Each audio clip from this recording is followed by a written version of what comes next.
Bueno, ¿qué tal chicos? ¿Cómo les va? En esta oportunidad, en este video, les quería hacer una explicación rápida de algo que con algunos de ustedes ya vimos en los cursos de- de introducción de las carreras, pero bueno, en este caso vamos a hacerlo ya pensando en el marco teórico que nosotros hemos desarrollado anteriormente, que es el de los géneros discursivos. Eh, Tiene que ver con dos conceptos, con dos ideas que ustedes seguramente han desarrollado, ya han visto en el secundario, y si no lo han hecho, en algún momento lo han citado de alguna manera, y son las ideas de función lingüística y la idea de tramas textuales. Seguramente la idea de tramas textuales ustedes la han visto, y si no la han desarrollado teóricamente, han tenido la oportunidad de clasificar textos en el secundario, y ahora nosotros lo que buscamos es ampliar un poquito la mirada sobre eso para mostrar la complejidad del lenguaje y además para pensar esto desde la teoría del enunciado, ¿no? Entonces vamos a trabajar funciones lingüísticas y tramas textuales para ver por qué hablamos de tipos de texto.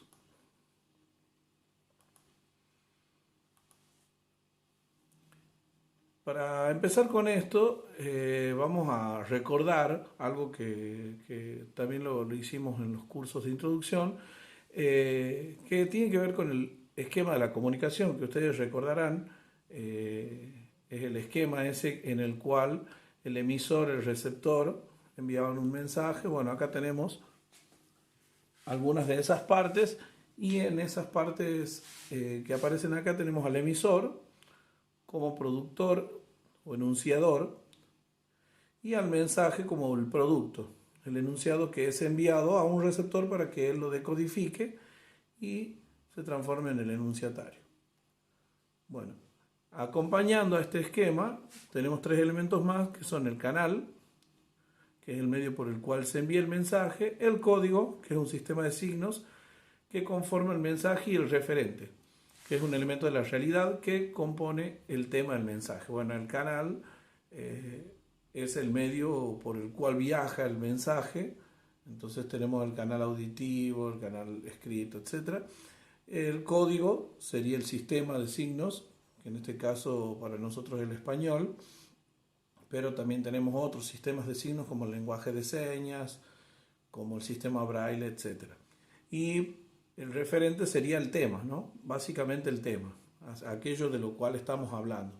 Y ahí tenemos podemos tener un referente que sea de la realidad, o sea, que esté en la realidad materialmente, o podemos tener un referente que sea simplemente un objeto abstracto, algo que se entiende, algo que se conoce y que forma parte de nuestra comunicación, ¿no? Bueno, pensemos. Para hablar de comunicación, nosotros tenemos que pensarla como un sistema, como este sistema que acabamos de ver. Pero hay algunas preguntas, y quiero que hagamos estas preguntas para que después avancemos sobre ellas en cuanto a la teoría, ¿no? Primero, ¿cómo funciona este sistema? O sea, ¿de qué manera hacemos que este sistema tenga vida? ¿No? Porque nosotros lo vemos, el sistema, y parece un sistema bastante acabado, como una máquina, ¿no? Y las comunicaciones son así. Podemos decir que el sistema esté fijo y que se puede esquematizar. O sea, la comunicación se puede esquematizar. Bueno, fíjense que los hablantes en los hablantes y en los enunciadores, ¿no? Tienen en cuenta el esquema cuando se comunican. O sea, ustedes cuando hablan con sus amigos, con su familia, cuando ustedes se comunican por teléfono, personalmente, ustedes tienen en cuenta los elementos de este sistema. O sea, ustedes lo están teniendo en cuenta constantemente de manera consciente. Bueno, pensemos en un mundo que se mueve a través de los signos, qué importancia tiene cada componente de la comunicación y la conciencia de que ellos existen. O sea, todo el mundo se comunica, todo el mundo habla, todo el mundo transmite mensajes, pero qué conciencia tienen de que estos elementos, estos seis elementos existen, ¿no? Pensemos que cada elemento, además de pertenecer al esquema, puede ser referido en los mensajes, o sea, a cada uno de los elementos lo podemos hacer parte de los mensajes, o sea, lo podemos hacer referentes en el mensaje. Y que los mensajes además pueden variar en cuanto a composición y complejidad.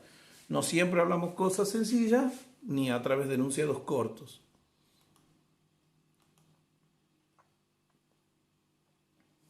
Bueno, para que pensemos estas cosas, les voy a presentar cuáles son las funciones lingüísticas.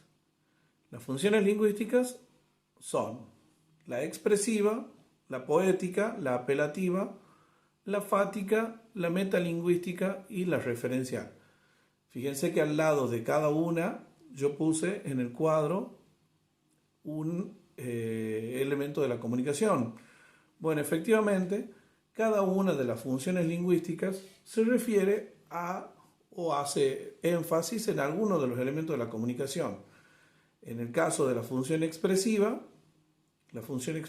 hace hincapié sobre el emisor, la poética sobre el mensaje, la apelativa sobre el receptor, la fática sobre el canal, la metalingüística sobre el código y la referencial sobre el referente, valga la redundancia. Si pensamos estos elementos, vamos a ver que la apelativa hace referencia al receptor porque intenta promover una acción en el receptor, o sea, intenta que el receptor haga algo a partir del mensaje. O sea, yo digo algo para motivar una acción en el receptor. Acá encontramos los textos argumentativos, las órdenes, los pedidos, o sea, todo mensaje que busque que el receptor realice una acción. En cuanto a la referencial, que decíamos que hace hincapié sobre el referente, en esta función se busca destacar un elemento situado en el contexto. O sea, se toma un elemento del contexto, que puede ser material o no, puede ser material o puede ser abstracto, pero es conocido por emisor y receptor, y se busca describirlo, contarlo, explicarlo. Entonces acá en la función referencial tenemos la función que es específica de los textos expositivos, ¿no? En la función fática habíamos dicho que se resalta el canal de comunicación. Bueno, la función fática sirve para hacer apertura, cierre o mantener el canal de la comunicación. Por eso no es una función muy usada, pero se utiliza cuando queremos hacer la apertura del canal de comunicación a través de un saludo o de un aviso de que estamos por abrir el canal de comunicación. El cierre también cuando finalizamos una comunicación o cuando necesitamos de alguna manera mantener el canal de comunicación. La función metalingüística implica hablar sobre el código para explicarlo o describirlo. Acá en la función metalingüística el énfasis está puesto sobre el código porque se necesita explicar o describir algo del código. Un ejemplo sencillo sería cuando hablamos del significado de una palabra, pero también tenemos otros ejemplos más complejos, como por ejemplo una clase de lengua, que es justamente lo que yo estoy haciendo ahora. Ahora yo estoy haciendo uso de la función metalingüística porque estoy explicando cosas sobre el código. En la función poética se pone énfasis en el mensaje. La finalidad estética lo que hace es buscar embellecer el mensaje para que tome características estéticas, ¿no? Para que el mensaje tenga características estéticas, y acá hablamos de la función exclusiva de la literatura. La literatura utiliza el lenguaje para crear objetos estéticos, para crear arte, ¿no? Y por último, la función emotiva, que está vinculada al emisor, y en este caso se busca expresar los sentimientos propios desde el lugar de enunciador, ¿no? O sea, a través del yo. Bueno, así es, sencillito, cortito, el vínculo que tienen las funciones con las partes del sistema de la comunicación. Y bueno, ahora pasamos a otra cosita.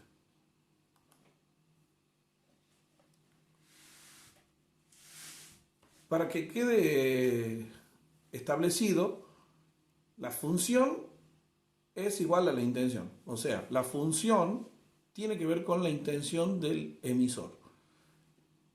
Cuando nosotros hablamos de función lingüística, de lo que estamos hablando es de la intención que tiene el enunciador o el emisor con respecto al uso de su mensaje. ¿Para qué hace ese mensaje? ¿Para qué emite ese mensaje? Para determinar la función lingüística debemos considerar entonces concretamente la intención del enunciador. Cada función lingüística limita las posibilidades de propósitos que se pueden tener en el sentido comunicativo. O sea, si yo utilizo una función lingüística, la puedo usar para ciertas cosas nada más. De cierta forma, una función ordena las intenciones de un usuario del lenguaje para que acceda a él de manera directa, sin ambigüedades y con coherencia. Esto nos lleva a pensar de qué forma llevamos a cabo una función. Por ejemplo, tengo la intención de contar una historia de ficción. ¿Qué recursos del lenguaje voy a usar? ¿Sobre qué elementos del lenguaje voy a trabajar para darle forma? O sea, ¿qué tipos de palabras toman relevancia en una narración? ¿Qué función lingüística le correspondería a la narración?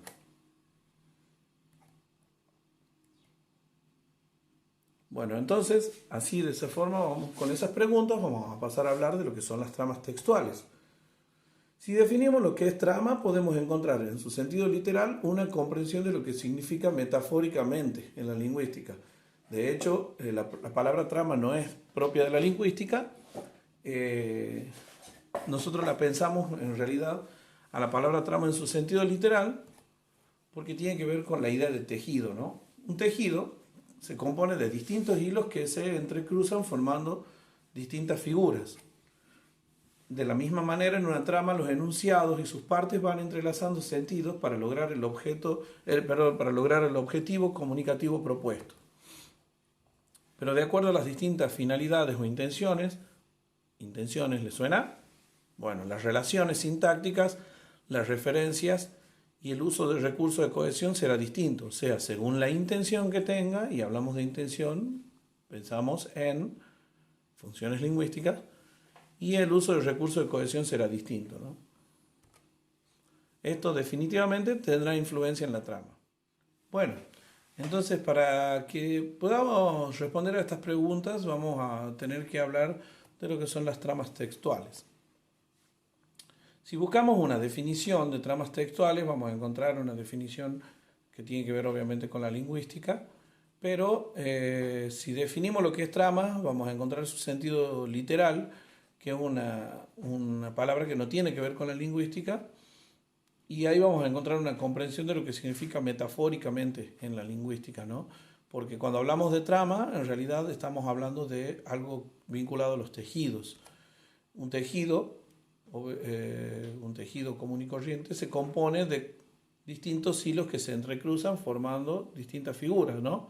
Nosotros tejemos y vamos entrecruzando un hilo con otro para formar figuras. Según cómo lo vayamos formando, según cómo vayamos mezclando los hilos y los colores, vamos a formar figuras distintas. De la misma manera, en una trama, los enunciados y sus partes van entrelazando sentidos para lograr el objetivo comunicativo propuesto. Este es el sentido metafórico, ¿no?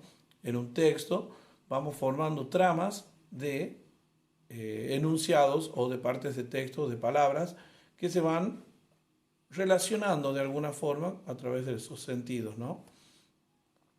Pero de acuerdo a las distintas finalidades o intenciones que yo tenga, ¿le suena? Intenciones, finalidad, intención vinculada a la función lingüística, ¿no? Las relaciones sintácticas, las referencias y el uso del recurso de cohesión, cada trama será distinta. Esto definitivamente tendrá influencia en qué tipo de trama estoy usando. Para que quede clarito, volvamos al ejemplo de la narración. Si nosotros tenemos que armar esta narración que nos habíamos propuesto, vamos a usar ciertos tipos de palabras. Por ejemplo, verbos, sustantivos comunes y propios o adjetivos. Ahí fíjense los tipos de palabras, abajo en la flechita les pongo algunos ejemplos. Por ejemplo, para los verbos, salió, caminó, habló, etc. Para los sustantivos comunes y propios uso ahí para los propios Caperucita y el lobo feroz, y para los comunes el bosque. Y para los adjetivos hermosa, simpática o terrible, que se podrían aplicar a Caperucita y al lobo feroz. En el caso de los recursos, podemos usar distintos recursos, por ejemplo, la pronominalización, la secuenciación, la repetición por sinonimia, la elipsis de verbos y sustantivos. La pronominalización es el uso de pronombres, por lo tanto el ejemplo es él o ella, que se refiere a las personas, y este o aquel, que se refieren a objetos o a lugares, porque son los pronombres demostrativos. Para la secuenciación, bueno, en este caso, como es una narración, la secuenciación va a ser de tipo verbal, o sea, cada secuencia va a estar marcada por una acción expresada a través de un verbo. La repetición por sinonimia es cuando utilizo una palabra, también le llamamos sustitución léxica entre los recursos de cohesión, que tiene que ver con repetir un elemento a través de su sinónimo, para no repetir las palabras. En el caso yo lo puse como ejemplo Caperucita, y para no repetir la niña.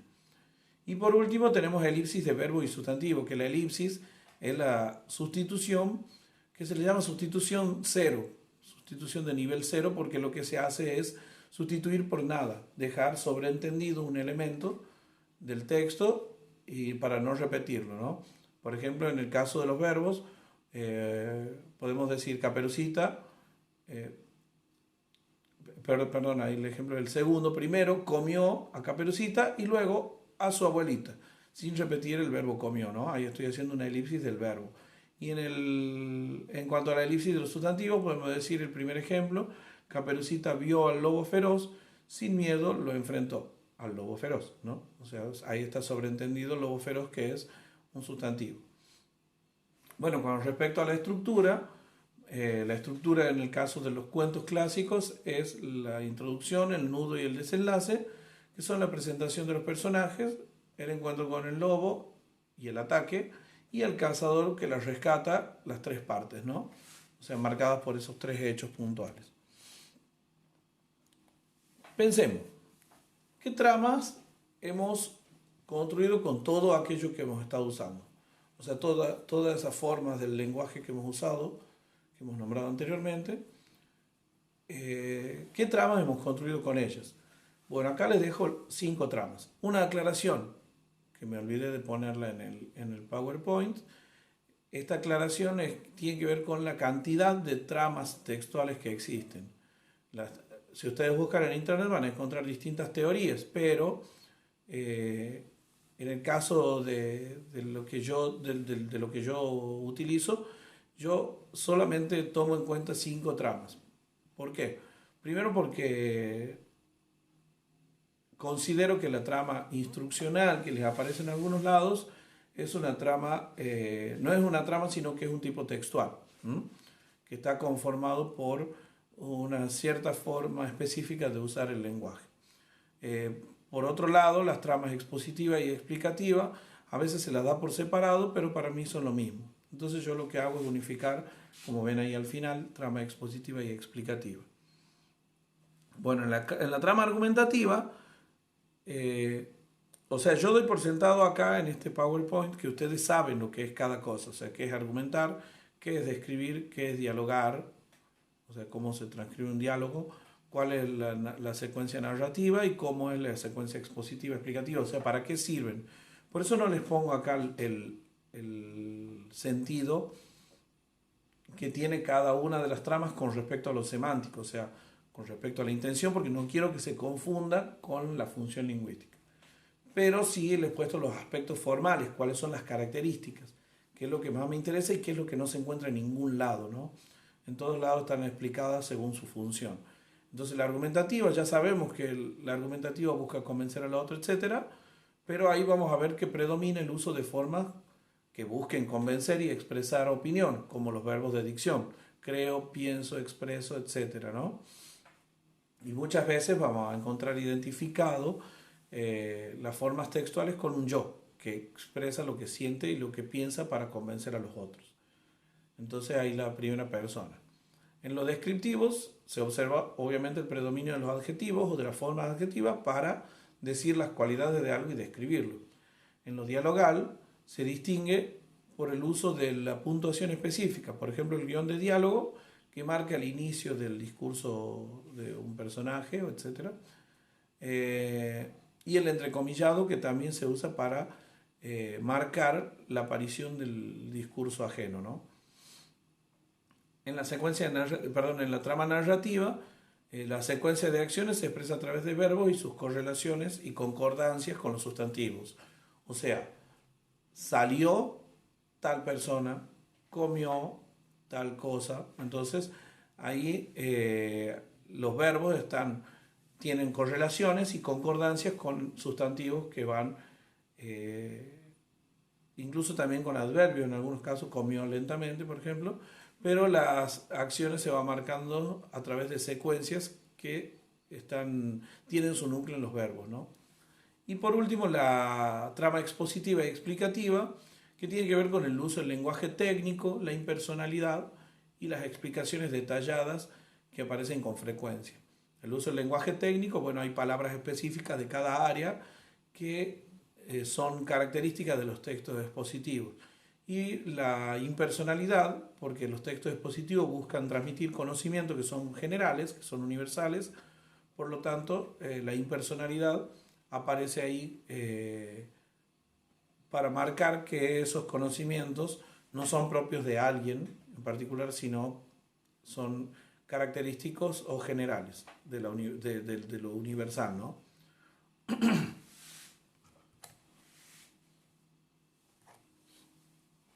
Bueno, ya para no aburrirlos,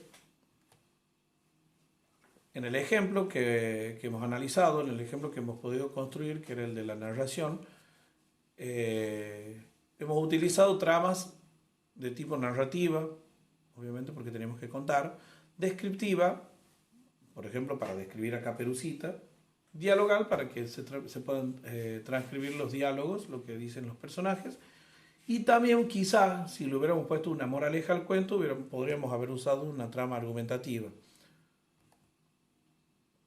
Pero ¿cuál sería la función lingüística? Esta es la gran pregunta. O sea, ¿cuál sería la función lingüística del cuento Caperucita? Síganme para más misterios del lenguaje.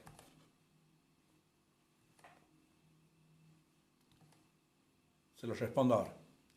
En el caso de nuestro cuento, la función lingüística era la función poética, porque como aclaramos al principio, cuando hablamos de funciones, hacer énfasis en embellecer el lenguaje implica una intención estética. Por eso la función estética es la función de la literatura en general. Ahora sí, vamos terminando. Para concluir, podemos decir que la comunicación puede a simple vista parecer sencilla, pero ahora damos cuenta de su complejidad.